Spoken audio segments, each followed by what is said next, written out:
Hello and welcome to the David Icke Videocast. Well, I'm back home very briefly in the European tour. Got one more date, which is next week in Amsterdam, and then immediately I'm heading out to Glasgow and Newcastle and Swansea and Cardiff and Watford and Torquay and Crewe and Margate, and then finishing here on the Isle of Wight on December 14th.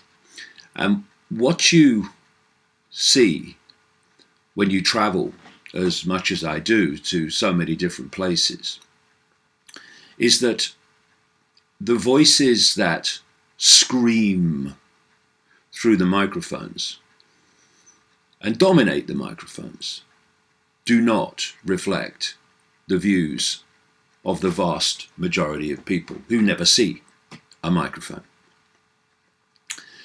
And what people want is enough money for a decent life. They want peace, and they want the ability to say what they think and have their own opinion without being met with this tidal wave of abuse, and even, increasingly, losing their job for their opinions. Now that description is of a fascist, communistic tyranny.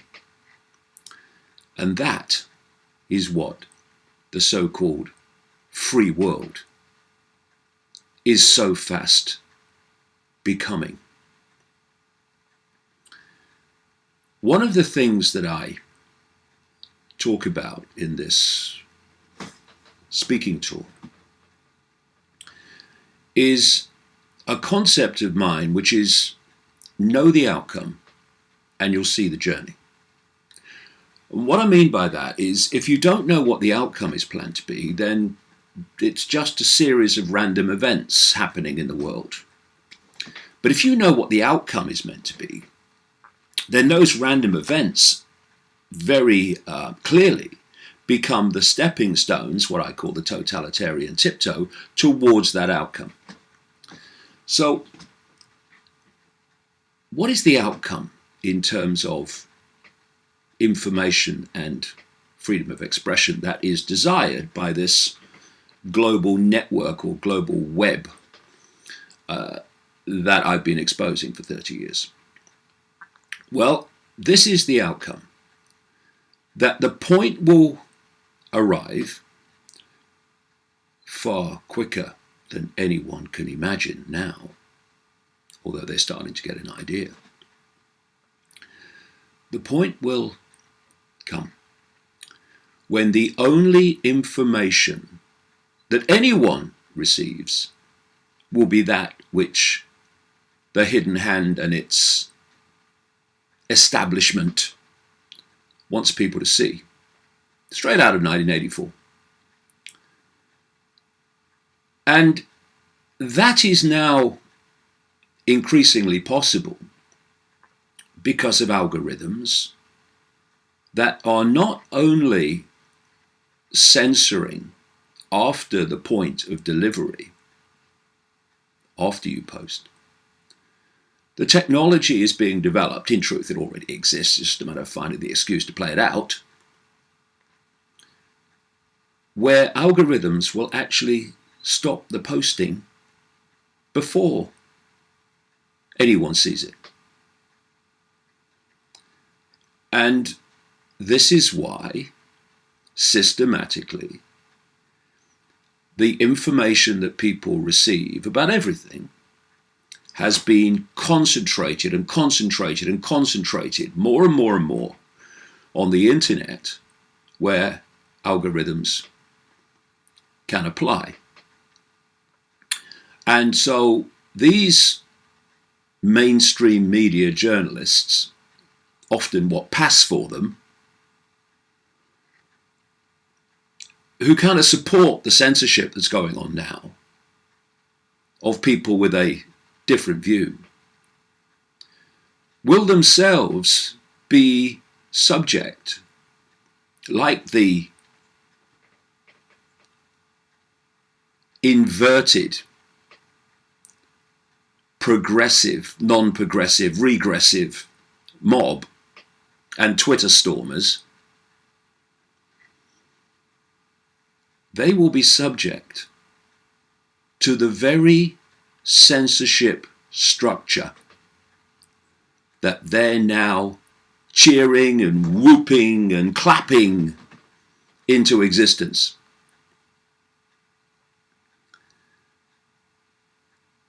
And so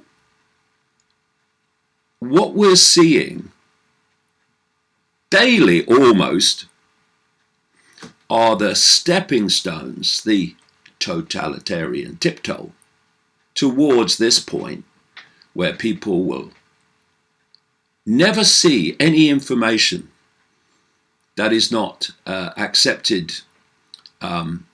by the establishment and agreed that people can see it. Every other view will be silenced and eventually subject to the law. Many views already are. And once you censor before the point of delivery, you are dealing in a tyranny. For this reason, there are laws against incitement to violence. There are laws against incitement to terrorism. There are laws against incitement to so many of these acts of violence and encouraging people to do unpleasant things. But those laws apply after the point of delivery. And what that situation means is that no one, no authority has the ability, the right, the power to decide what people see and what people don't see. Once you start censoring before the point of delivery, which is what's increasingly happening now and what they want to happen on a vast scale before too long. Zuckerberg's talking about it, and others, like this ludicrous British politician, Damien Green, who has absolute contempt for freedom of speech, using fake news to justify, or the label of it, to justify censorship. What they are doing is calling for censorship before the point of delivery. And once you have that, then you're in a tyranny. Because now the authority has the power to decide what you see and what you don't see. And what happens, of course, and this is what we've seen, is that the reasons for censorship just go on being added to. So we start off with, we must stop anyone posting calls for terrorism and holy war. And a lot of people, this is how it works, get them in, then pull them along, pull the old fishing line in. And a lot of people will go, well, yeah, that's fair enough. But don't stop there. That's just the foot in the door. Then it's, we must stop fake news, which, if you notice, came out of nowhere and was suddenly everywhere, which is always a red flag and flashing red lights. It's fake news. Well, the mainstream media has been putting out fake news since it was created. It still is, every day, minute by minute, 24/7. Is that a problem? No. It will be eventually, when they get pulled in. But for now, no, not a problem, no.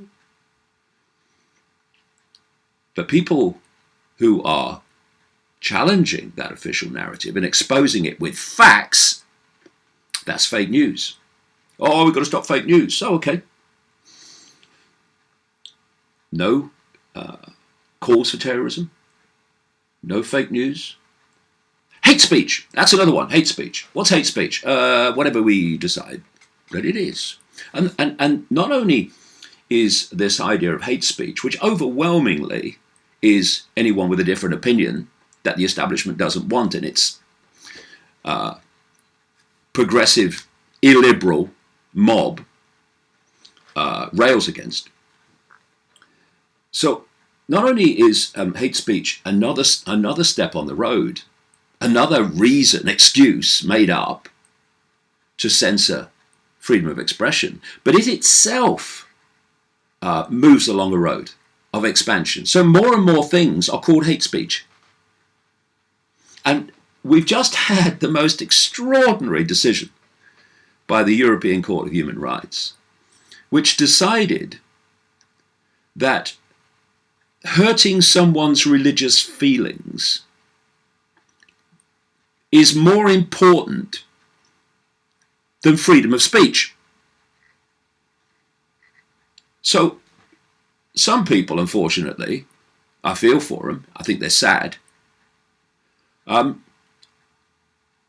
feel that their feelings have been hurt about their religion. Whatever anyone says, so they'll always find a reason. Oh, you're hurt. You can't question religion. You can't question its historical basis. You can't question what it says. Because you'll always find someone who'll be, my feelings are hurt by that. And therefore, what it means is that freedom of speech is dead once someone being offended is considered more important than freedom of speech. Because you'll always find someone, not just about religion, about anything, to be offended by anything. And people are being encouraged all the time to be offended by more and more things. And once being offended trumps freedom of speech, then freedom of speech is dead. And one thing about religion, if your religion has validity, it will survive criticism. It will survive even abuse. It will survive ridicule. I've been through all of them. I constantly go through all of them. I've survived somehow. I wonder how. By not giving a shit, basically. But if your religion does not have validity, or you feel it doesn't really, if you're honest with yourself, then that's a religion that requires censorship. And so we have moved incessantly along this dark and dangerous road where more and more reasons are being invented to censor speech. Because if you want this outcome, which is that people eventually only ever hear what the establishment, the hidden hand, and its political lackeys want you to hear, then freedom of speech has to go, because freedom of speech is the freedom to speak and thus the freedom to challenge, question, and expose the official narrative. You don't want that. You can't have your outcome if you have freedom of speech. So more and more excuses are made to take it away. And there's another one, of course. Conspiracy theorists. He's a conspiracy theorist. Ban him. It's the new blasphemy. Questioning. Breathe, Dave. Questioning whether the establishment, with a lifelong history of lying to us by the hour, questioning whether they're lying about what they claim happened in events, which they have used as excuses to push us along this road of tyranny, step by step, that is bad. He's a conspiracy theorist. He's bad. And he's white. And he's male. He's horrible. What happened to sexism and racism? Oh, it doesn't apply. Okay, gotcha. So, we now have the anti-establishment progressives and their supporters in the media condemning people as conspiracy theorists and having conspiracy theories when those terms came into widespread use because of the CIA, who contacted in the 1960s major media organizations. The documents are there to see, and urged them to use the terms conspiracy theory and conspiracy theorists to discredit those that were questioning the official story of the assassination of President Kennedy in 1963. You know, those complete nutters that didn't buy the fact that a single magic bullet went through several people turning at crazy angles. Or that a president, who was clearly from the Zapruder film, taken by an onlooker, was hit in the forehead, was hit by a bullet that somehow came from behind. Nutters! How can anyone not accept that? It's obviously true. So that's where conspiracy theory and conspiracy theorists came from. And now we have these anti-establishment. Anti-establishment. They're doing everything the establishment wants. We have these anti-establishment people and the media just using the same terms to discredit and to censor that were put out originally by the CIA. So these different excuses go on and on and on and on, and the end of this road is that you won't see anything that the establishment doesn't want you to see. And eventually, like I say, these shrill voices that hog the microphones, that shout racist, Nazi, bigot, they will be subject to the same censorship as these reasons go on from a structure that they are now creating or helping to create. And this week has been a bad one for freedom of speech. What has been happening more and more blatantly is that the establishment internet giants that are just fronts for the hidden hand to control the flow of information and to censor it, like Facebook and Twitter and Google, YouTube. They have been censoring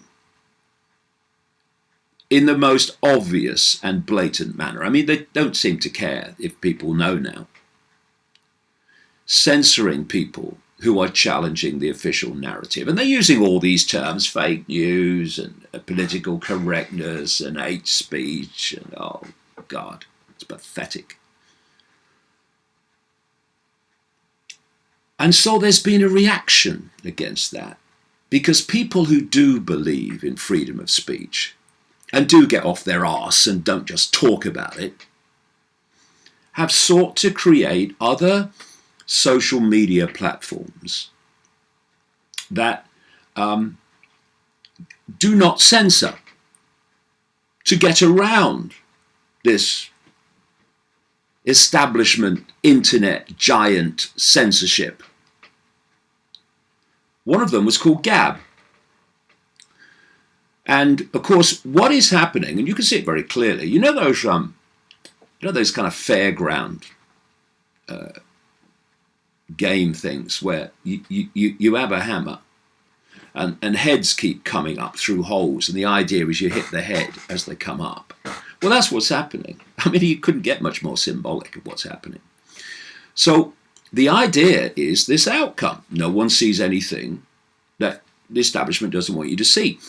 And thus you censor towards that outcome with your internet giants, but then other people say, hold on a minute, we're going to find other platforms. We're going to create other platforms where we can get around this. So that's a head sticking up through the hole. You've got to bang it if you want that outcome. And that's what's happening with Gab. We had this horrific shooting in Pittsburgh at the Jewish synagogue. That was horrific enough, surely. But no, these manipulators, these destroyers of freedom of speech, actually have the psychopathic coldness and callousness to look at the horror of that shooting and then think, how can we make political capital out of this? How can we use it, use the people involved and what's happened to them to advance our agenda of censorship?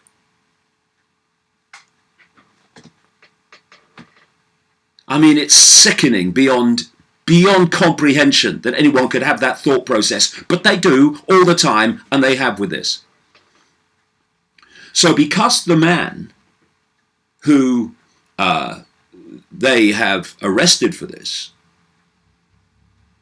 had a page on Gab, immediately all these moral corporations, oh, they're moral, they care about humanity, they're not ripping people off. PayPal cut off Gab immediately. You had their host, internet host, said, you got, what, 2 days, was it? Not long, and then we're pulling you. All these other corporations, these moralistic corporations who've tried to give Gab a hard time, Apple and Google and all these people, all expressions of this web of deceit, have been targeting and trying to undermine and now taking down a social media platform akin to Twitter that was saying we won't censor. Oh, but he had a page on Gab. Hold on. What about this bloke who's been arrested, and he denies it so far anyway, for these so-called pipe bombs that were clearly not meant to go off? Pipe bombs, by the way, that had timers in them. What? Timers? In a package you put through the post? How do you know when the person you're targeting, or alleged to be targeting, is going to pick it up? Package bombs don't have timers. They're primed to go off when you open them. But anyway, this guy was posted on Twitter and Facebook. How can all these other shooters through the years who have been posting on Facebook and Twitter and involved with Google, consequences for them? Nothing. You know why? Because they are the censors. They are doing what this hidden hand wants. Algorithmically censoring alternative thought and opinion. Gab wasn't. And so it has to be taken down. And you have the pathetic sight of young people And people that call themselves progressive and liberal, my God, you must be joking. And the pathetic media cheering that Gab has been taken down, while they're seeing their own freedom disappear. But they're not bright enough to see it. Oh, but he had a page on Gab, and then he did that. Freedom of speech means freedom of speech. And the fact that he had a page on Gab, well, that made him go and do that. These other shooters posted on Twitter and Facebook, that made them do what they did. It's ludicrous. Of course it's ludicrous. Because it's not about what they're claiming. Anyone with a brain cell on active duty see that? I'm sure. It's about censorship. And eventually, progressive virtue signalling, heart on the sleeve, up their own arse. People, it will be your freedom that disappears. And by then, it will be too late. I've quoted people in my latest book, Everything You Need to Know But Have Never Been Told, from Sweden. Progressives who said, open the borders, it doesn't matter, we don't have to check who's coming in, open the borders, look at my virtue signalling. And some of those women have had to leave areas they lived in because the Sharia thought police, religious police, were giving them hassle when they went out for the clothes they were wearing in their own country. This is how naivety can become fatal to freedom. And what's happening now is the attacks on freedom of speech are getting around the United States First Amendment, which people think guarantees freedom of speech. It doesn't. This is what the First Amendment says. Congress shall make no law respecting an establishment of religion, or prohibiting the free exercise thereof, or abridging the freedom of speech, or of the press, or the right of people peaceably to assemble and to petition the government for a redress of grievances. Note the wording. Congress shall make no law abridging the freedom of speech. The way they are getting round that, the way the hidden hand is getting round that, is by not introducing laws via Congress to take away freedom of speech, but doing it through their internet giant corporations and other media corporations who are censoring freedom of speech without Congress voting for it. That's why they're getting around it. And eventually they'll target the First Amendment itself, you watch. But so what you're having, therefore, is politicians demanding that these internet information giants censor because of hate speech, because of fake news. And they're getting around the First Amendment because they're not actually having a vote on it to do it, but they're telling the corporations to do it on their behalf, which is the same thing. I mean, it's just laughing in the face of the First Amendment. Then you've got people like Damien Green in Britain, who is using fake news to justify censorship. And on and on and on and on it goes.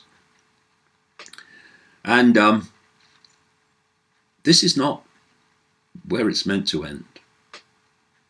Where it's meant to end is that outcome, where no one sees anything that the establishment doesn't agree that they can see. And I'm reminded, ironically, given the mentality driving this in the public arena, call themselves anti-fascists.